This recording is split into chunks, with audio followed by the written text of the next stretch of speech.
জীবনে প্রকৃত অর্থে সফল হতে হলে দুটো জিনিসের দরকার।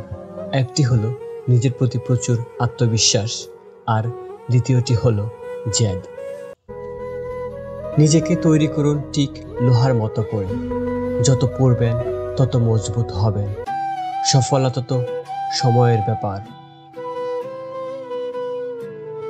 চেষ্টা করার দায়িত্ব তোমার, আর সফলতা দেওয়ার দায়িত্ব সৃষ্টিকর্তার। চেষ্টা করে যাও, সৃষ্টিকর্তা তোমাকে সফলতা দেবেন ইনশাআল্লাহ। ধৈর্যের ফল সবসময় মিষ্টি হয়। ধৈর্য ধরে লেগে থাকুন, সফলতা একদিন আসবে ইনশাআল্লাহ। মানুষের জীবনে কঠিন সময়ের প্রয়োজন আছে। সাফল্যের স্বাদ উপভোগ করার জন্য জীবনে খারাপ সময় অপরিহার্য। আমি আমার জীবনে বারবার ব্যর্থ হয়েছি, আর এটাই আমার সাফল্যের কারণ।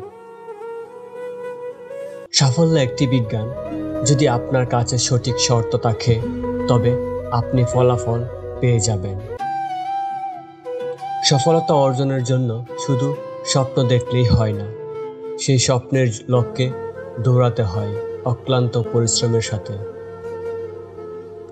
হোঁচট খেয়ে বারবার পড়ে গিয়ে উঠে দাঁড়াতে পারলে আপনার সফলতা কেউ আটকাতে পারবে না। ধৈর্য এমন একটা জিনিস যার সাথে আমরা প্রতি মুহূর্তে মুখোমুখি হই। ধৈর্য আমাদের সাফল্যের জয়মালা এনে দেয়। মানুষের জীবনে সবচেয়ে বড় সফলতা হচ্ছে নিজের কাছে নিজেকে সবসময় ন্যায় ও সৎ রাখা।